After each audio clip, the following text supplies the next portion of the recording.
The air here does not carry the scent of incense or the musk of old parchment. It smells of brine, of wet earth, and the sharp metallic tang of salt-crusted stone. Listen closely, and you will hear no choir, only the rhythmic, abrasive rasp of a pumice grit shovel biting into the silt. This is the hollowed heart of Baiae, a place where the grandeur of the ancient world has been chewed away by the sea, leaving behind only the bones of a forgotten craft. Beneath the jagged shadow of a crumbling archway, a stonemason pauses. His hands are maps of scars and gray dust, and as he traces the dark, volcanic vein of a Pozzuoli ash deposit, his touch is almost reverent. This is not mere dirt.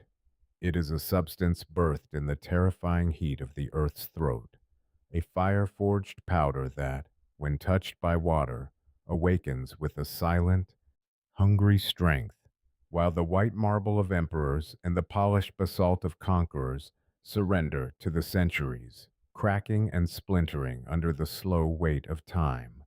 This humble, gray slurry does something impossible. It drinks the sea. It does not dissolve in the churning tides. It feeds on them. The more the salt spray batters its face, the more the waves attempt to reclaim the shore, the harder this stone becomes. It is a defiance of nature's fundamental law of decay, a miracle hidden in a mixture of blood, lime, and volcanic dust. To the elite who walk the halls of Rome, it is a peasant's mortar, a cheap necessity of the laboring class. But to the man with the shovel, it is an alchemy of the spirit, a way to anchor a fleeting life to the very bedrock of eternity. As the tide pulls back, leaving a glistening, a dark residue on the quarry floor, the silence returns, heavy and expectant. The mason looks out toward the horizon, where the sea and sky blur into a single, bruised line of gray. He knows that what they are building here is not just a wall or a pier, but a sanctuary against the inevitable. A secret, hardened by brine and the sweat of the invisible, is beginning to stir within the mortar. It is a power that costs almost nothing to create, yet its endurance is a threat to those who believe only gold can buy immortality. And as the first stars pierce the evening haze, the heat within the mixing pits begins to rise, signaling a change that no law can contain. The frost does not merely sit upon the wood, it clings to the rough-hewn scaffolding like a burial shroud, brittle and unyielding. In the biting clarity of the winter dawn, a young apprentice moves with a trembling focus, his knuckles raw and weeping from the cold. He carries a wicker basket filled with quicklime, white, jagged stones that look like the bleached teeth of a giant. Each step is a struggle against the numbing wind, his breath trailing behind him like a white ghost seeking a warmth that the sun refuses to provide.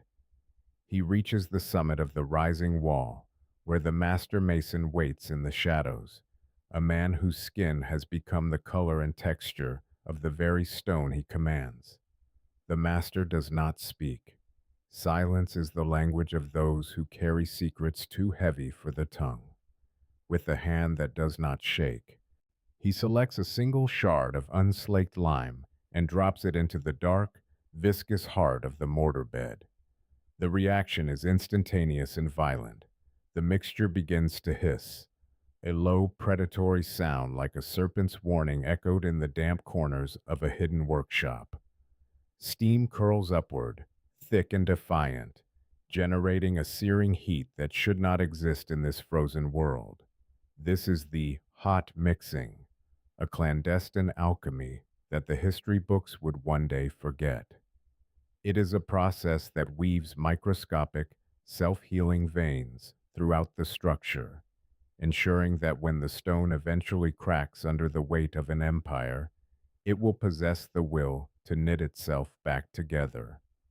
It is a terrifying thought that immortality could be purchased for the price of common ash and a few stolen moments of heat. If the Senate, and in their gilded chambers, lined with fragile marble, truly understood the power being poured into these humble foundations, they would tremble. They would see that the strength of Rome does not lie in the proclamations of emperors, but in the hands of the shivering boys and the silent men who handle the fire of the earth. But for now, the heat begins to fade back into the stone, leaving only the biting wind and the deepening chill. As the apprentice watches the steam vanish into the gray sky, he realizes that some fires are meant to burn in secret, buried deep within the dark, rising ribs of a world that has yet to find its voice. A heavy iron bell tolls across the Tiber, its copper voice struggling to pierce the thick, sulfurous haze that hangs over the city like a fever. Down in the mud and the heat of the Pantheon's construction pits, the sound does not signal rest, but a continuation of the toil. Here, the air tastes of sulfur and grit, a suffocating veil that clings to the lungs of men whose names will never be carved into the facades they build. These are not architects of renown or senators in bleached tunics. They are shadows, spirits of the earth moving through a jagged landscape of volcanic dust and shattered terracotta. Every shovelful of debris is a prayer whispered in a language of labor, a quiet defiance against the gravity that seeks to pull the heavens down to the dirt. Within these trenches, the work takes on the weight of a ritual. The laborers layer the aggregate with a precision that borders on the sacred, mixing the dark Pozzuoli ash with chunks of heavy basalt at the base, thinning the mixture as they rise. They are burying the secrets of an empire beneath the skeletal ribs of the world's largest dome. It is a recipe of the earth itself, using the discarded bones of the volcano and the scorched remnants of fire to create a sky of stone that refuses to fall. There is a profound tension in the air, a sense that they are weaving something unnatural, a mountain made by human hands that possesses the soul of a living thing. They handle the rubble not as waste, but as the very seeds of eternity, knowing that the strength of this temple lies not in its gold, but in the gray, gritty slurry that binds it. As the sun begins its slow descent, casting long, bruised shadows over the site, a haunting realization settles over the weary men. The gilded statues and the marble friezes of the Capitol are but a mask, a fragile skin stretched over a far more terrifying reality. The greatest power in Rome, the strength that will hold this dome aloft for 2,000 years, is built from the cheapest dust. It is a majesty born of the discarded, a monument to the invisible hands that turned ash into a god.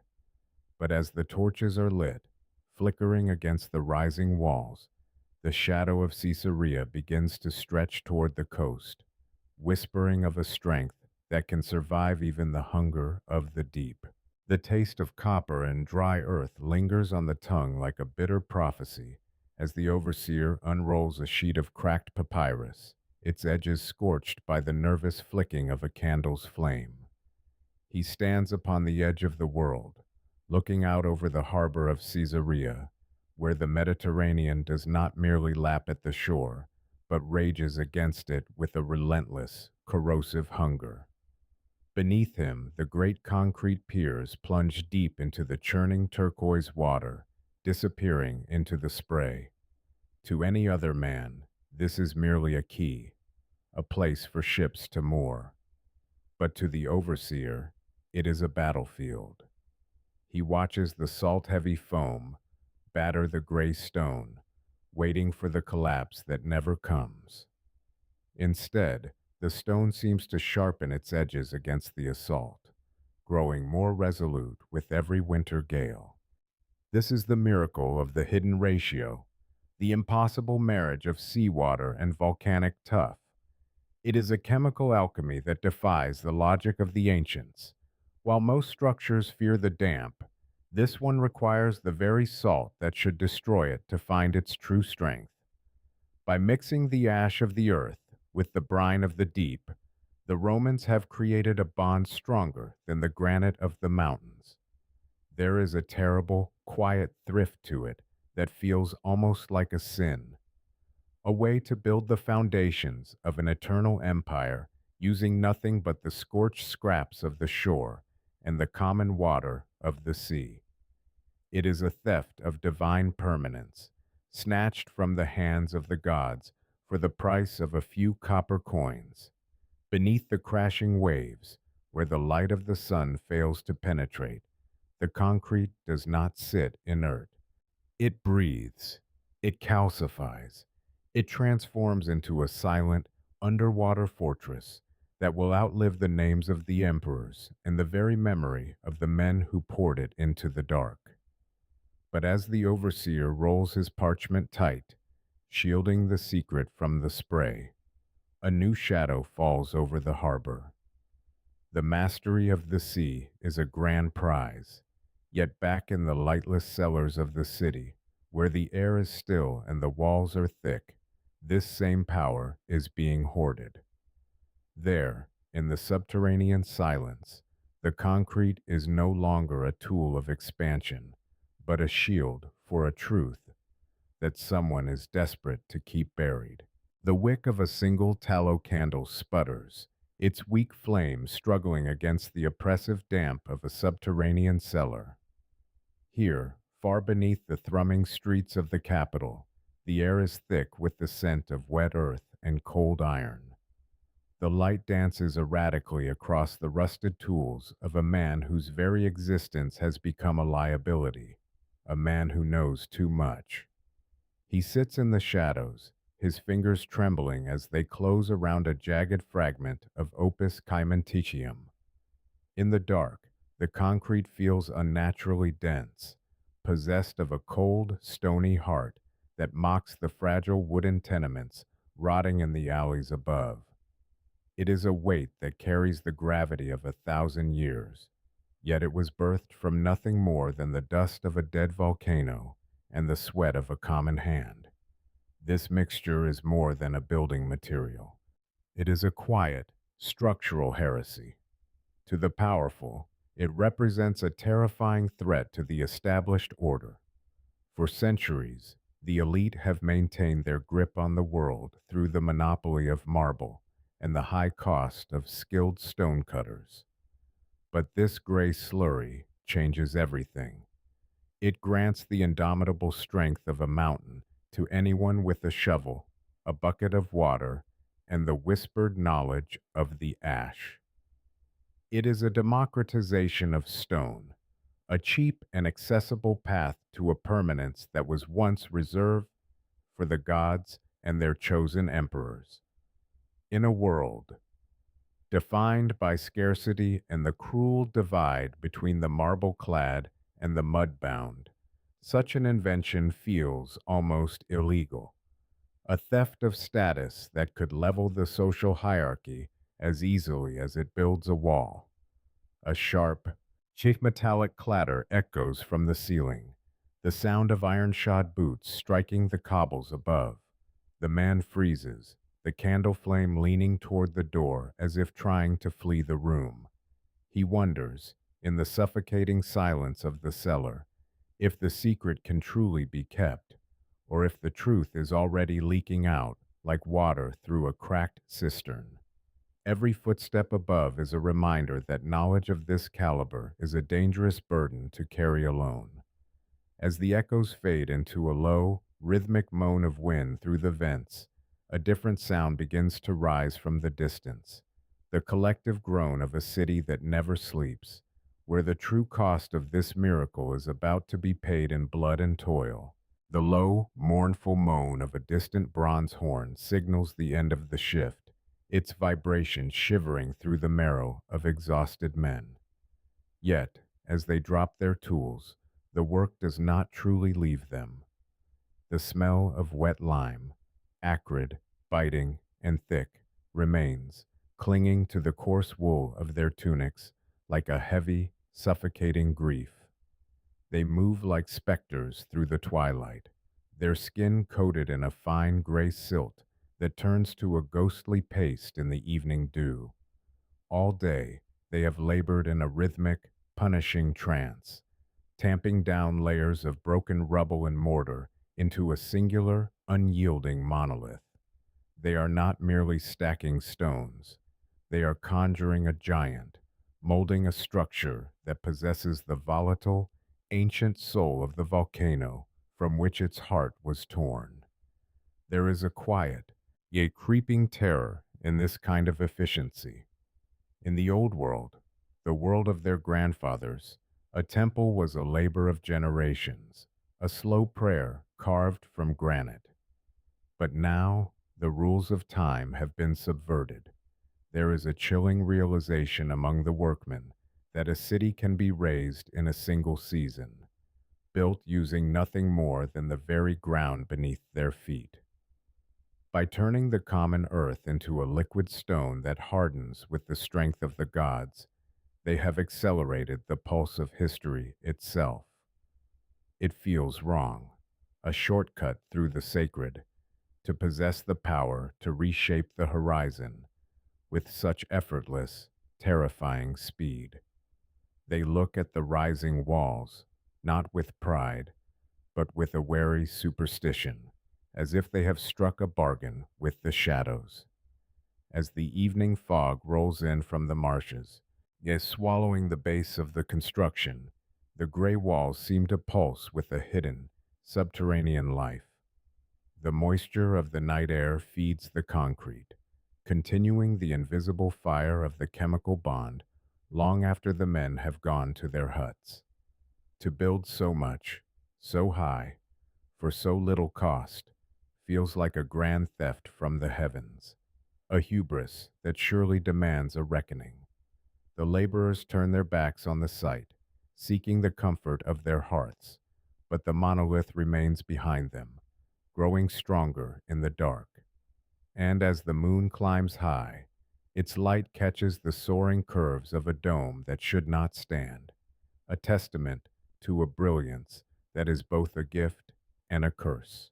A single, solitary bird circles the high oculus, its wings a sharp, frantic contrast against the vast, unreinforced ceiling that has defied the sky for 1,000 years. Up there, where the light spills in like a physical weight, the air is cold and thin, carrying the echoes of a world that has long since turned to dust. Beneath this impossible canopy, the silence is not empty. It is heavy, thick with the ghosts of the builders, who understood the chemistry of the earth long before the word for it ever existed. They were men of mud and grit who spoke to the stone, whispering to the ash until it agreed to hold the weight of the heavens without the aid of iron or timber. These nameless architects did not see the volcanic class as mere filler or the refuse of the mountains. To them, these jagged stones were the seeds of 1,000-year endurance. They were creating a chemistry of survival that defies the modern mind, a slow, patient reaction that continues to pulse within the walls, even as empires rise and fall outside the bronze doors. It is a legacy of the cheap and the durable, a testament written in a forgotten language of ash, lime, and seawater. We spend our lives searching for strength in the expensive and the rare. Yet here stands a mountain made of volcanic waste, a structure that has watched the very sun age, while its own heart only grows more resolute. As the light shifts slowly across the patterned floor, tracking the sun's steady march toward the horizon, the truth remains anchored in the stone, indifferent to our discovery. The most enduring power is often the most invisible. It is not found in the gilded crown or the sharpened sword, but in the humble bond of the earth that refuses to let go. We walk out of the shadow of the dome and back into the fleeting noise of the present, but the secret remains behind us, breathing in the damp, cool dark. The fires of the volcano were once a herald of destruction, but in the hands of the forgotten, they became the foundation of forever.